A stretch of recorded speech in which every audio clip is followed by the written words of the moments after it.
Good morning, everyone, and welcome to Cowan-Harper-Madikizela's webinar on community interference in the workplace.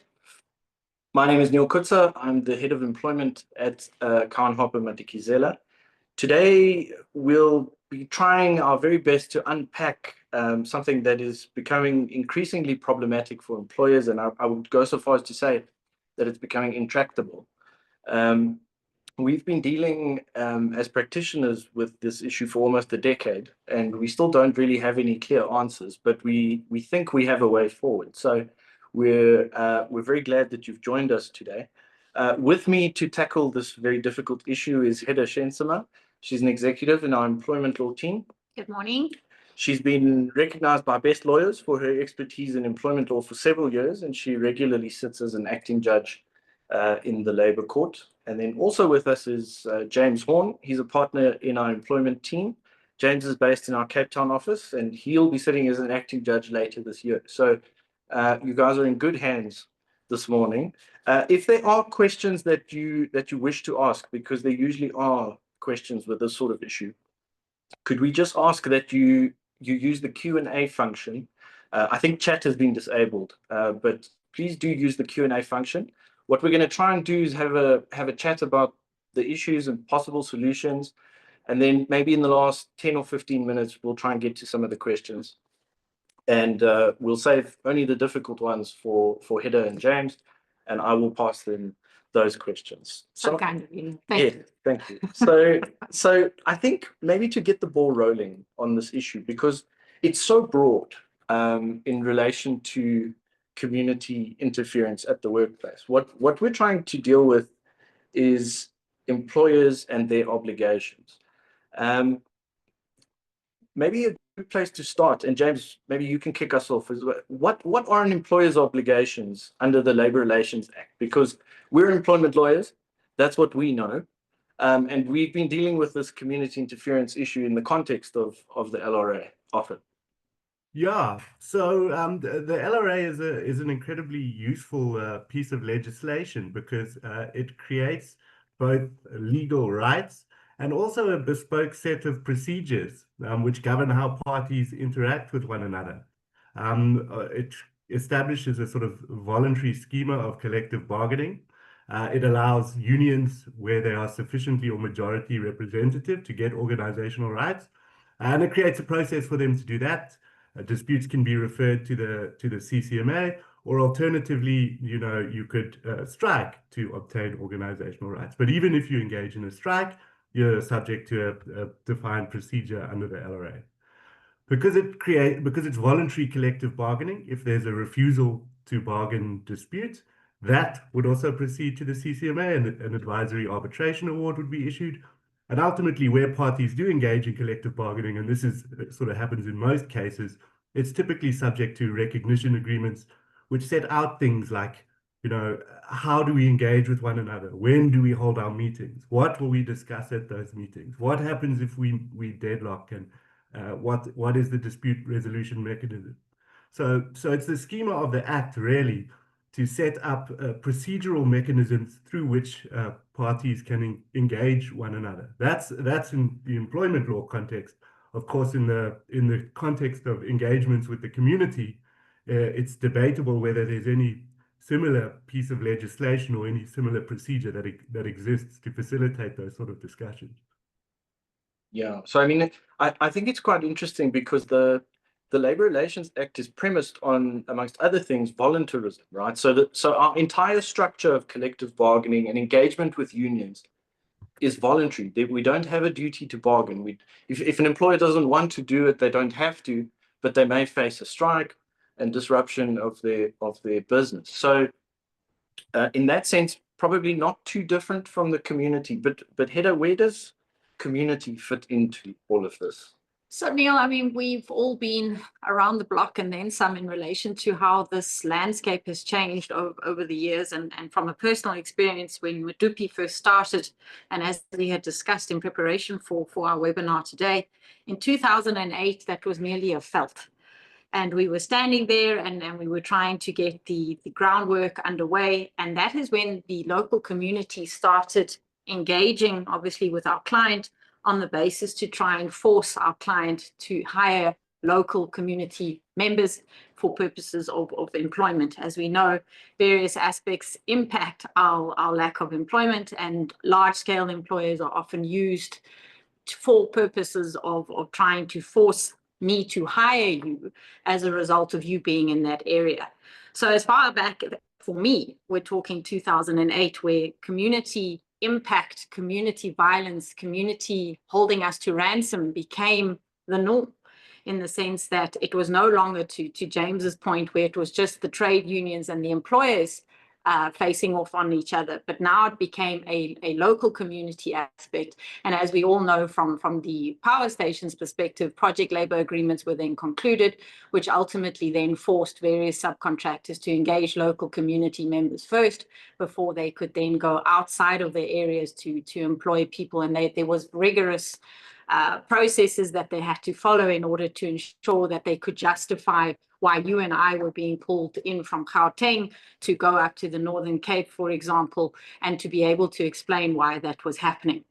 So from as early as, in my instance and my experiences, as far back as 2008, the community starts playing a role.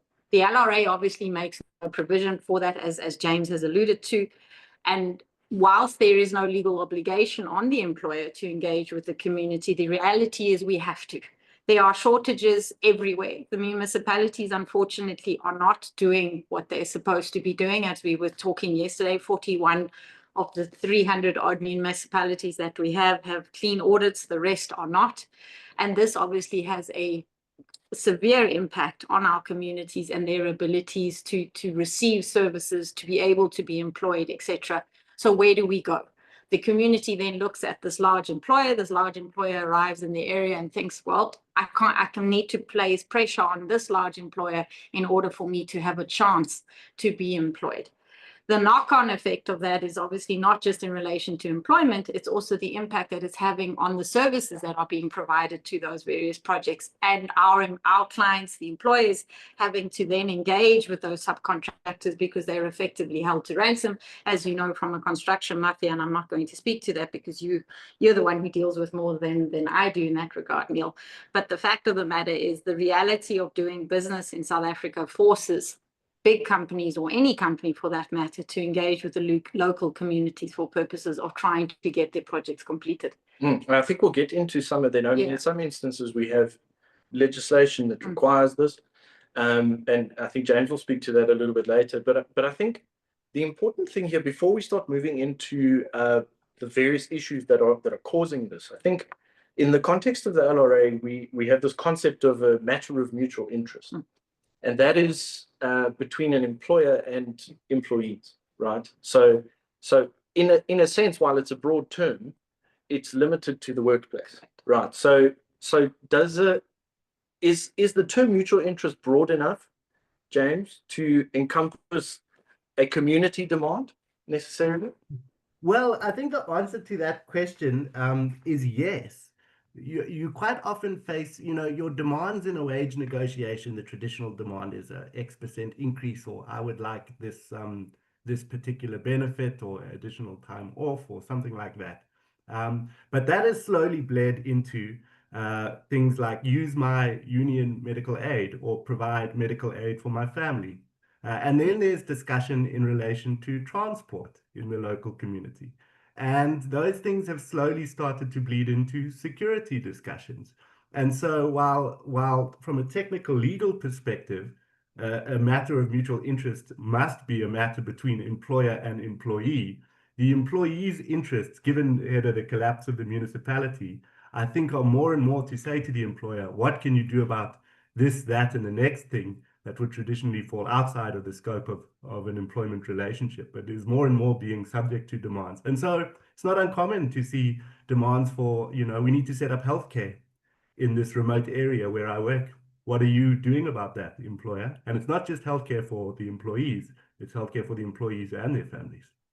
Or schooling. Yeah, I think that also then feeds into what you mentioned about the municipalities. We're talking about service delivery.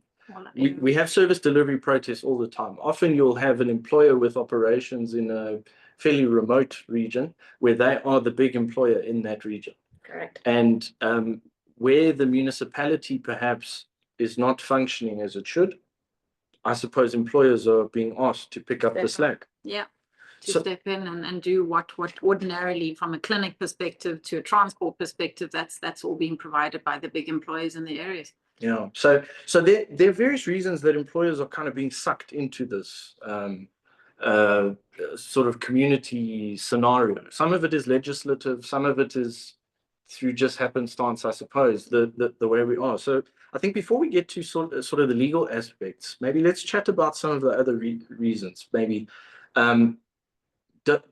we've got a general decline in unionism at the workplace. We've got an increase in organizations that are not traditional trade unions, something like the CWAO and the Simunye Workers Forum most recently.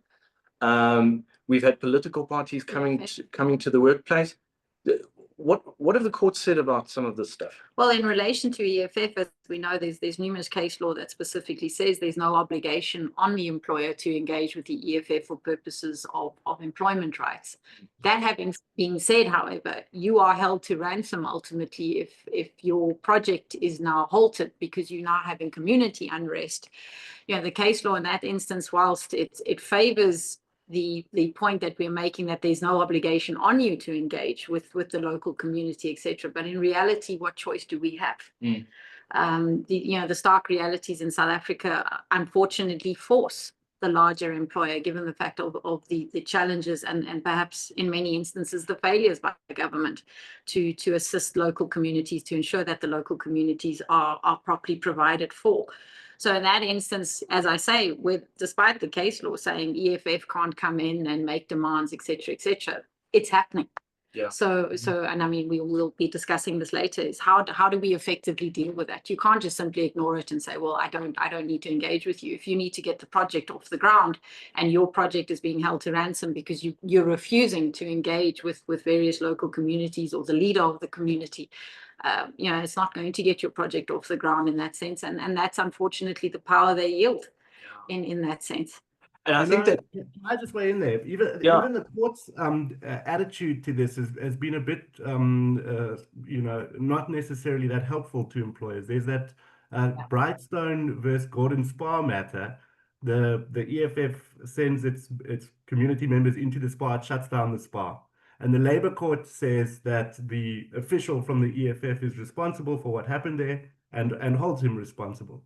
And the Labour Appeal Court sets aside that decision and says, while what happened was entirely illegal, that's a misapplication of ostensible authority. And this EFF official was just on a frolic of his own. So how can you hold the organization responsible? And a judgment like that, I think, maybe is a bit wide of the mark, because it's the nature of certain political parties and organizations to function in this chaos that they create. So the idea that there's going to be a formal vote or that someone is going to be formally authorized to engage in specific behavior is absurd. I mean, it's not a view based in reality. Yes. So and I suppose as the economy continues to shrink, we're losing jobs instead of growing at the rate that we should be to absorb young people in our communities. So what you've got then is a difficulty facing unions, and it's inherent in their makeup that unions are concerned about persons who are employed. They don't represent the unemployed. And as that pool of the unemployed grows larger and larger, which at this point is significant, who is speaking for them? And I think that's an important thing that we must also bear in mind. There's the dysfunctional municipalities that we've spoken about. You mentioned this report from the Auditor General on only 41 municipalities, I think out of 256 with clean audits. Of all the metros, only one had a clean audit. So, these are major failings where there are constitutional obligations on municipalities to discharge certain functions. They are required to provide services. And either through mismanagement or lack of skill, or frankly, lack of effort, they just don't do it. And possibly when an employer comes into an area, the residents in that area, the community, said, well, we haven't had services here. There's a nice big company here. Maybe they can help us with this sort of stuff. James, you've had experience with this sort of stuff as well. Yeah, I mean, maybe we can just to move back onto the legal sort of side of things. I think that's absolutely correct. That's exactly what happens. And in fact, it's what's become designed to happen through the application of the B-BBEE codes. Because what those codes essentially say is you've got to look for local content, which is South African products. You've got to look for local enterprises, QSEs and EMEs to appoint from. You've got to hire from and procure from the local communities. And so if you set up a power plant, you're going to have a power purchase agreement and an implementation agreement. And in the implementation agreement, you're going to have a very detailed agreement setting out specific percentages of people you're going to employ from the local communities and specific percentages of what you're going to procure on your total project spend from the local communities. And you're going to define those local communities. That's not going to be one local community, might be 3 or 4 competing. Well, that's exactly the point. That's exactly the point, James. How do you define the local community? Because you and I have both had it where you have various factions within the local community, and one is saying, I'm in charge of this community. He's saying, I'm in charge, and that Bob over there is saying they're in charge. So who do we engage with? I will provide the transport. No, I will. Or the cleaning. Or the cooking. All sort of stuff you would traditionally procure from the local community. Appoint one and upset 10 others.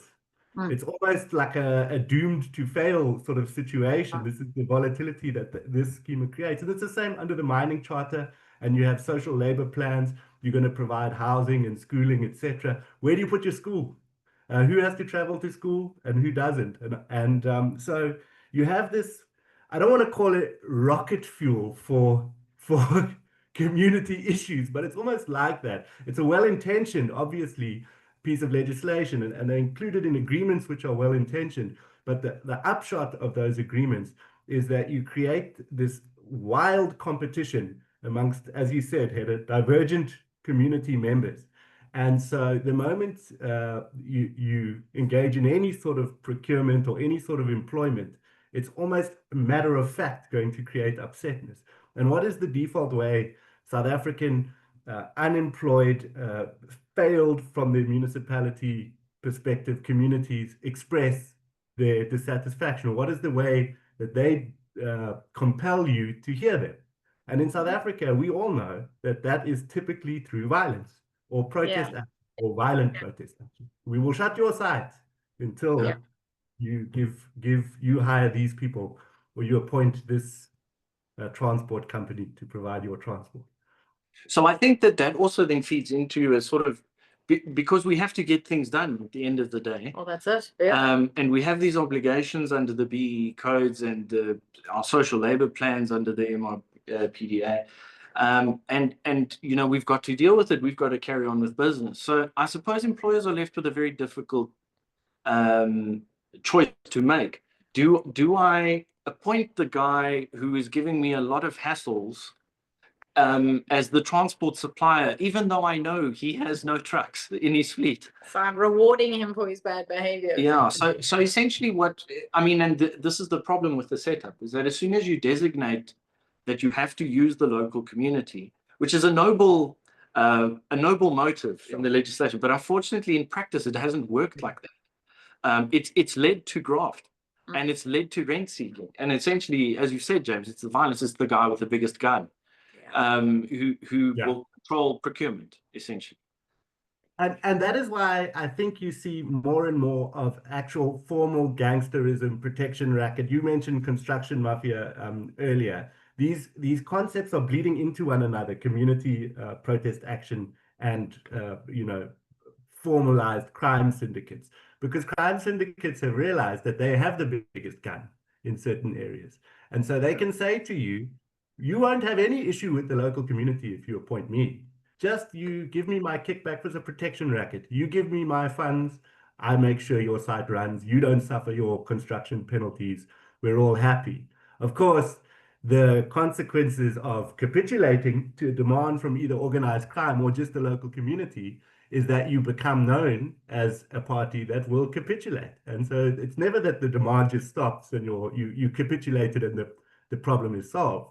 You've now sent a message to all and sundry, including competing community organizations, that you can be bullied into accepting demands. Well, that's it. I mean, aside from engaging in what is obviously corruption, navigating bureaucracy, Neil. correct. Yes, we'll call it that. But over and above that, I think it creates a situation where you lose the moral high ground in the community, because then you're known to reward criminal behavior. Yeah. And I think that kind of feeds into the next issue, which is the failures of the SAPS to deal with lawlessness. You know, whether it's protest action, that's not in terms of the Regulation of Gatherings Act, or whether it's just allowing situations like this to perpetuate. I mean, we've had situations where the mafia, so to speak, are driving around with automatic rifles on the back seat and just stopping and having a casual chat to the police and getting back in the car and going on their way, just to explain what's happening. So is there a way we deal with the police? How do we deal with the police? That one's for Heather, definitely. Look, I mean, we've all been involved where we're phoning the various commanders, we're phoning the brigadiers, and the simple response is we don't have enough boots. You know, public order policing, we only have X amount of people on the ground who can come. I have 50 other community unrests in a 300-kilometer radius. Unfortunately, I'm unable to provide you with any public order policing support because I simply don't have it. Yeah. And that's unfortunately the reality, specifically, obviously, in rural areas that it's faced. It's not like we in Johannesburg, where you can draw various boots and various teams to come and assist. But if you're out, I like to use the word Gamadulas, you're out in the middle of nowhere. You know, these people have to travel there, they have to get there first. I mean, you know, what do you pick? How do you pick? Is that community unrest less important because we have a major employer on the other side? Let's use Eskom, for example. It's a national key point. Is that now more important because potentially Medupi or Matimba, or one of them, might be burning? So do I now then draw that from that side to then rush off to that side? The reality is we simply don't have enough police, and that's why our solution, or our proposal from a practical perspective, Neil, is perhaps the only way to go is to try and get the community on board with us, because we unfortunately cannot rely on SAPS. Marikana has shown that to us. Numerous strikes that the three of us have been involved in over the years, where you get the court orders, the police are unable to give effect to the court orders. We've gone to the High Court to get mandamuses, to get SAPS to do their jobs, and the simple response that you get from SAPS is, we're trying. We can't do more than what we're doing. And it's not an excuse. It's the reality that unfortunately we're all facing. Yeah, my experience has been slightly different in relation to SAPS. So we had a situation where the police were called in to assist our client. Our client had it was a mutual interest issue. It started out as a strike, but because it was an employer in a remote area, the community started becoming involved, and the employers that were next to our client's premises were also now affected by this, and it became a knock-on, and then it became a community issue, and entire roads were blocked. The whole area was closed. So the police that we had requested, we'd obtained interdicts and orders from the Labour Court directing the police to intervene. They didn't. And it becomes clear that the police who are expected to intervene in the community are the self-same people who live in that community. So they're too scared. So there's an element, and a very real element, of intimidation and fear. Even though you're the policeman with the gun, it doesn't matter. It doesn't matter. So it can have far-reaching implications. But that's absolutely correct. And I mean, we all know that when you do get whatever limited resources are available dispatched, you typically have 5 or 6 vans and maybe 10 or 15 policemen. Now, if you got a community of in excess of 1,000 persons intoxicated and brandishing weapons, I understand why they don't intervene. They cannot cause chaos. And to Heda's point, I mean, the public order police in the expansive open lands of northern South Africa it's 4 hours before they get there, and the community are wise. They know. So that when the public order police arrive after 4 hours, they leave. And when the public order police leave, they come back the next day. And they play this game with you endlessly. I mean, we had a recent, I think it was yesterday, down in there by you, James, where the anti-crime violent gang crew went in somewhere there by you.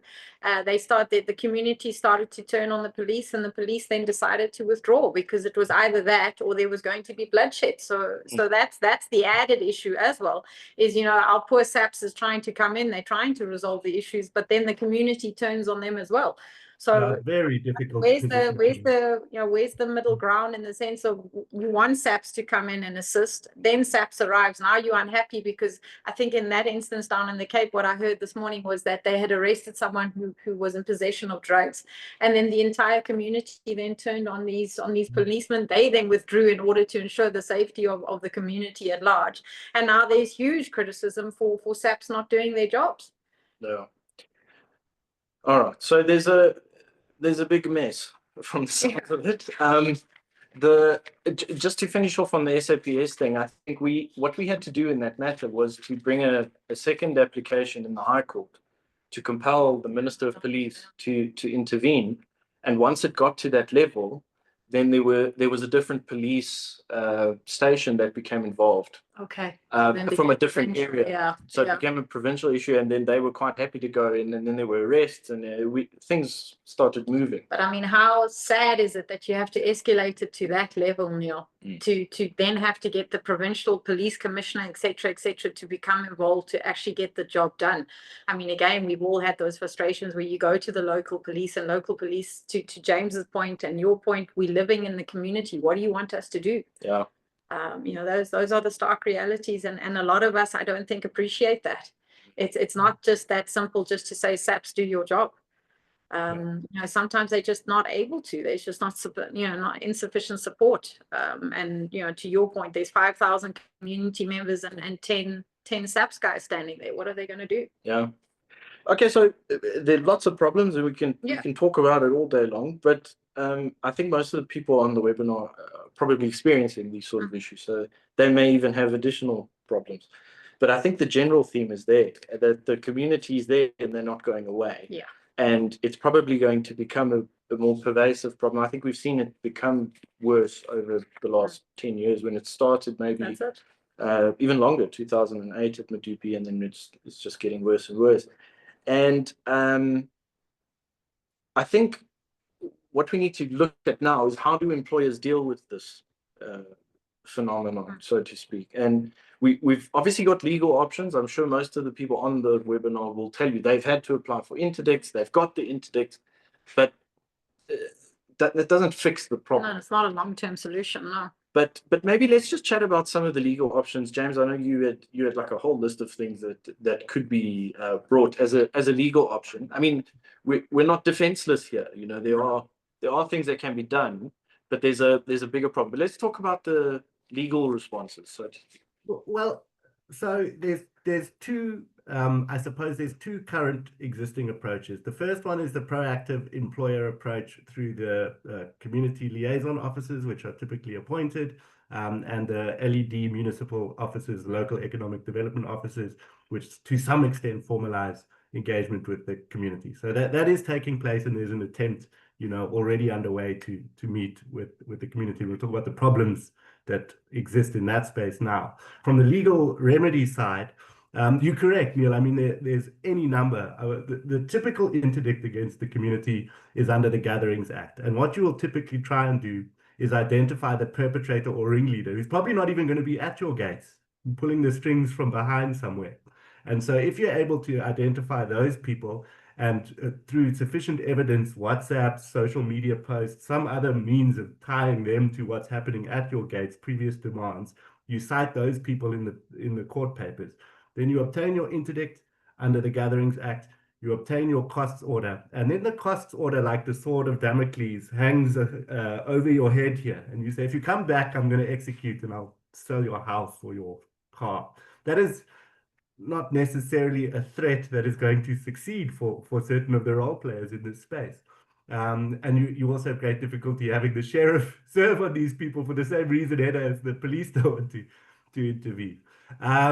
But you've got your Gatherings Act, interdict, anything under the common law, peaceful, undisturbed, possession of your property. For the solar plants, we're looking at, long-term lease agreements, farm rental agreements for that purpose.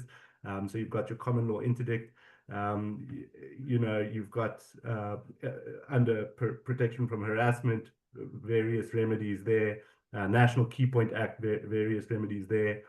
So if your site is truly shut down, and if there is an imminent threat of violence, you are going to succeed with your legal solution. And for all the difficulties faced by SAPS, in my experience, once you get that interdict, you are able to put an end to that community violence, at least for the time being. So the legal solutions are there.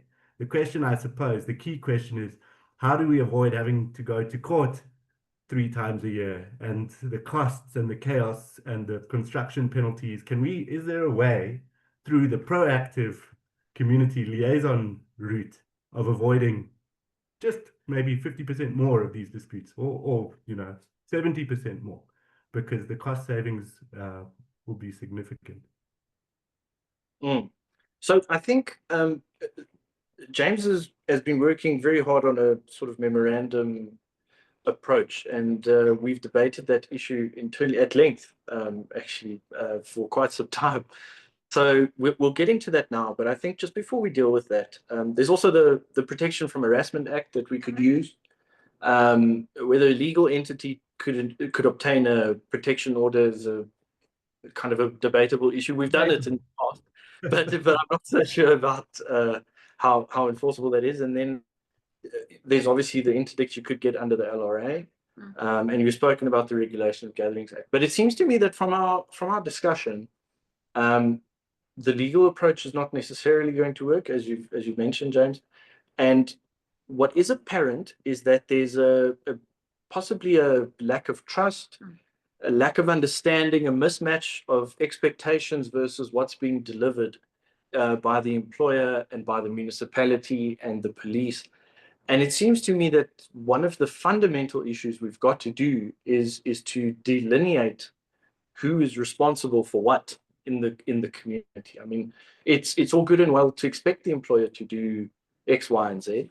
And yes, they may have a social labor plan, and they may have certain procurement obligations and everything else under the BEE code. But there are certain things it cannot do and probably shouldn't be doing, like providing water and sanitation, and those, etc. Yeah. Those are things for municipalities to deal with. And to me, it seems that what we should be doing as employers is saying to the community, look, this is what we can do. Right. The rest is for the municipality to take care of. And I'm sorry that you've had bad service delivery up to now, but let's fix the service delivery. Let's go as a combined force and compel the municipality to discharge its constitutional mandate. James is laughing. What do you think about that? I've seen, there's been judgments on this. It's not absurd, So there have been judgments where the courts have effectively, ordered the municipalities to give effect to their constitutional mandate. I think you would build allegiances in the local community. I think you would certainly find role players who would be, motivated to join forces with a company that has the legal wherewithal and means to pursue its goals. So I think I think you will have some success with some of the local communities. I think for other of the local communities, the guys, just interested in the bottom line and what they can derive for themselves or the people they represent, I don't think that those people are necessarily going to be interested in a battle with the municipality. And then the second problem that springs to mind, because this is South Africa, is that often the demands by the local community are made by someone sitting on the municipal council or involved with the municipality in some way. And so the municipality almost colludes with the community to extort the employer. That may be overstating it, but it's it happens. No, it does happen. But I mean, so once we've delineated who's doing what, the municipality does what, the employer does this, And so the community at least understands. That deals with at least setting out who's doing what. It doesn't deal with the procurement issue. No. And how we appoint service providers, and that's usually where we come unstuck. Because while there are community demands about service delivery and all of that, those, I think, from our experience, have been the minority of cases that we've dealt with. The big issues we've dealt with have been about procurement and why you haven't appointed this supplier. Why should we even have to go through your procurement process, where the local community, you should just give us the catering contract, or things like that. So James, I think this is kind of where this approach of yours is useful. And maybe you can just talk us through how you think this could work. Yeah, so Heather, Neil, and I have had lengthy and ongoing robust debates on this particular proposed solution. There's an old American adage, you write the law and I'll write the procedure and I'll win every time. And one of the reasons we started on the LRA, one of the reasons the LRA is effective at resolving a large amount of disputes is because there are defined procedures for resolving disputes. Now, you have all these legal obligations in respect of community engagement, or you're just doing it out of the goodness of your heart. But you don't necessarily have any associated procedure, and there's certainly no substantive law apart from the municipal law. They're supposed to, their development plans are supposed to involve ward councillors in the community, but it doesn't happen. So there's employers are operating in a vacuum, and into that vacuum they have thrust the hearty community liaison officer, whose job it is to cajole a whole bunch of people with divergent demands. And it seems to me that we look at things, Neil, as you said, we're labor lawyers. So we look at things from an industrial relations perspective. If we can resolve disputes with strikers related to wide demands, similar demands, why can't we resolve disputes with the community by imposing a sort of similar structure with the necessary changes? And so that's really the suggestion, that there should be a standard sort of terms of engagement and application process, a wide net cast, come one, come all. But if you are to engage with us, it will be on these terms. This is how often we will meet. These are your obligations at those meetings, to communicate the procurement, how the procurement is going to take place, etc. These are our obligations at those meetings, to communicate what our obligations, as you say, are versus what are those of the municipality. This is how many people you can bring to meetings.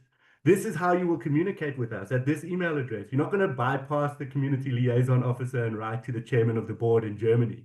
And if you do that, we're going to carve you out.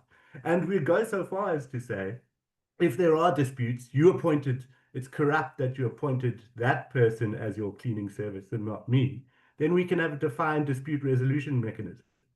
And by creating some degree of formality where there is currently just anarchy, we think we may be able to resolve at least some of the disputes before we end up at the doors of the High Court in, Kimberley.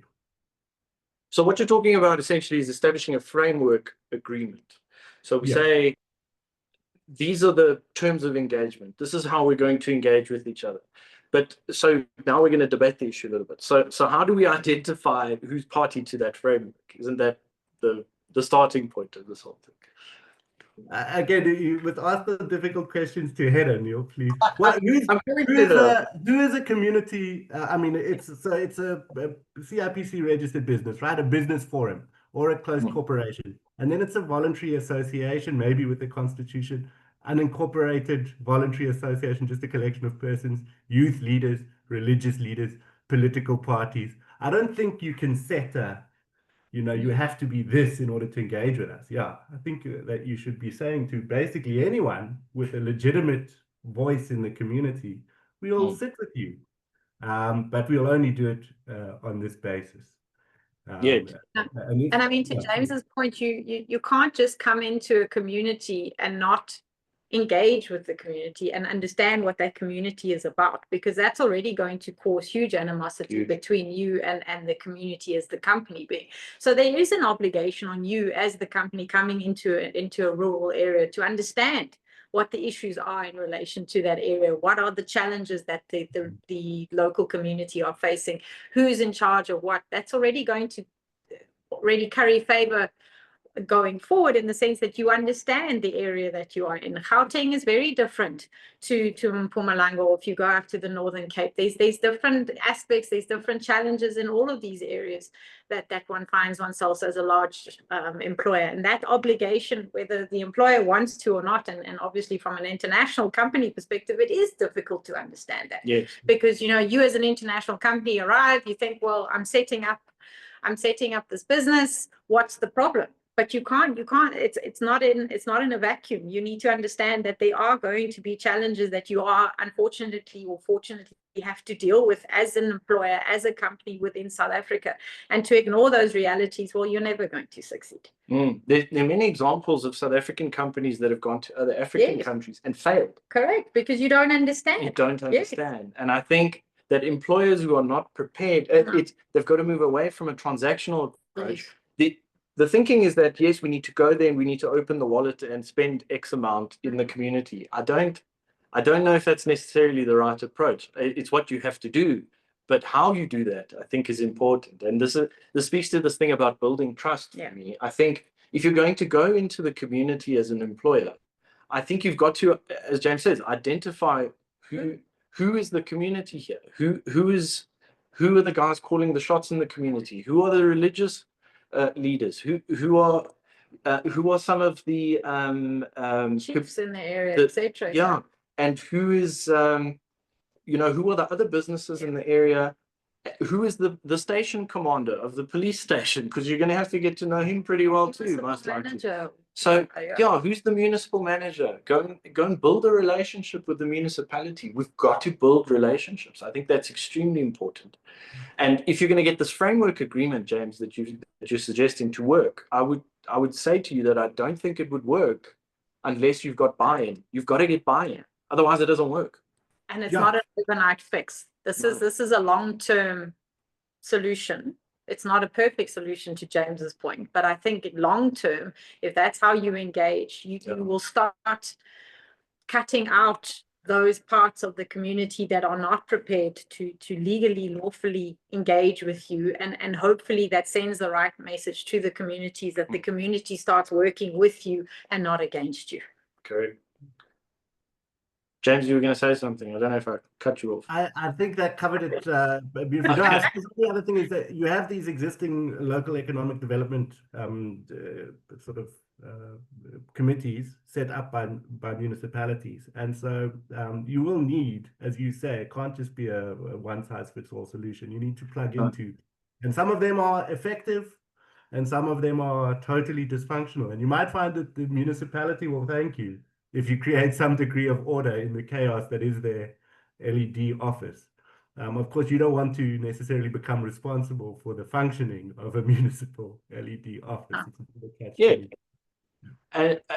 So I think it's very important, and you'll see that this proposal is kind of, it follows along the lines of the organizational rights acquisition under the Labour Relations Act. If you're sufficiently representative, collective agreement, and then the LRA speaks to, if you're able to conclude an agreement, then, and the issue is dealt with in the agreement, then you could obtain an interdict on that basis. So and that's essentially what you're proposing, that we have this framework agreement. It's basically a recognition agreement in a sense, that we have, these are the parties involved, this is how we behave with each other. If we have issues, we resolve it by way of a dispute. And then if there's a breach of that, we have a pretty good basis also for interdicting, let alone the violence and everything else. Yes, and you've got your parties, second, third, and fourth respondent, who have signed their names and their addresses for the practicalities of it. Before you couldn't, So service is not an issue. Accountability is not an issue, as that's a major shortcoming in our society, is accountability. We have this problem with unions all the time, and I think with communities, it's very quick to, I want this and this and this, but when it's time to deliver and there's an interdict obtained, then they suddenly, I didn't have anything to do with it. I don't know anything. It wasn't us. All right, so I think that's it. Do you think we should answer some questions? I think that's a good idea. Let's hear what our audience has to. Let's see, we've had a pretty good attendance. Okay, so here's a question from Rogani. How does the business handle instances where unions potentially use the communities to place pressure on businesses to achieve their goals, where the unions and communities play tag on similar issues underpinned by criminal kingpins? Okay, Hedda, take them. Yeah. So, I mean, similar to what we're saying is the accountability has to be there. I mean, I think we've all been involved in matters where, as much as we've engaged with the unions to try and resolve the issues, there are often factions within the unions that are working against each other or against the interest of what they're actually fighting for on behalf of their members. So again, it goes to the basis of creating that trust within the community, amongst your employees, in this case being the employment relationship, that one then is able to identify those issues and to deal with those issues immediately. Often one sees when we get involved is that these issues have been ongoing for some time. They haven't been dealt with properly, and something that started off small has now morphed into a beast effectively, without being able to now get effective control of it. James, anything to add? Yeah, I mean, we've had this so often. It's the norm almost now, and you have the practical difficulty. It's a legal difficulty of jurisdiction if you go to interdict route, because for the employees, the Labour Court has. Ed, I think it's your old case, TAS. Yeah. But anyway, you've got the employees, you get your interdict under the exclusive jurisdiction of the LRA, and that would apply equally to the employees of subcontractors. You have the community, your interdict is from the High Court. The Labour Court has no jurisdiction to entertain it. The LRA talks about interdicting strikers or their supporters. It's debatable as to whether all their supporters would include community members acting in support of them, or just refer to secondary strikers. But maybe a wide reading would be a good reading by the court there. So you have all these legal difficulties, and I'm afraid that I suppose once you're in a power play, you just have to realize that your power play now extends not only to the employees, but also to the communities in which they reside, and fortify yourself for that battle. Exactly. And to your point, James, I mean, often you'll have a fixed term contract that then comes to an end. You then become part of the community again. That's where the unrest then comes in, because I'm now dissatisfied that I don't have a new contract with the employer. So that's why you're dealing with those aspects as well. It's not limited anymore just simply to the employment relationship. Right, we've got a comment here, I think, from Anonymous. Community involvement has been required in the mining sector for a long time. That's true, not only from a labor sourcing perspective, but also a community upliftment perspective. For instance, clients had to build and operate a school, clinic, and other infrastructure, roads and housing. The negotiations to obtain community buy-in was largely brokered through local chiefs or community leaders. Yeah, more recently, doing work for state-owned entities, there is a contractual requirement to employ localized. Absolutely. Yeah, I think that's Absolutely right. And that's probably an example of how it's done correctly. Yes. If you're able to identify the role players in the community. I mean, the emerging miners said many years ago, I attended a workshop, and one of their complaints about the SLP initiative is that there's often a mismatch of expectations. So an employer will go into a community and say, right, we're going to build a school. No one asked for a school. No, that's not what we needed. Yeah. A lot of assumptions that have been made. And I think that's a classic example of, here we're spending money. How can you be unhappy about what we're spending? Well, then it goes again to the point, know your community, know where you are, know the challenges within that community, and just don't assume that building a school is going to, and I'm flippant now, building the school is sufficient. It may not be what is required for that area. Yeah. All right. There's suddenly lots of questions. So we'll try and get through them. This is a very difficult one, but a very over to you, James. Very good one. This is for James. It's from Faith. How do you advise clients to balance B-BBEE compliance with resisting coercion? And how can companies avoid being seen as anti-transformation while resisting undue community pressure?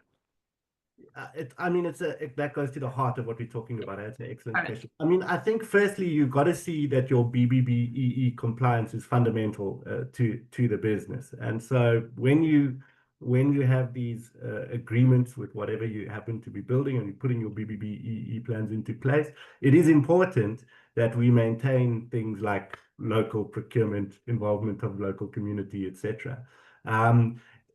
Can you allow a situation where, you know, the gangster in the local community provides all local procurement? I think the answer there is no.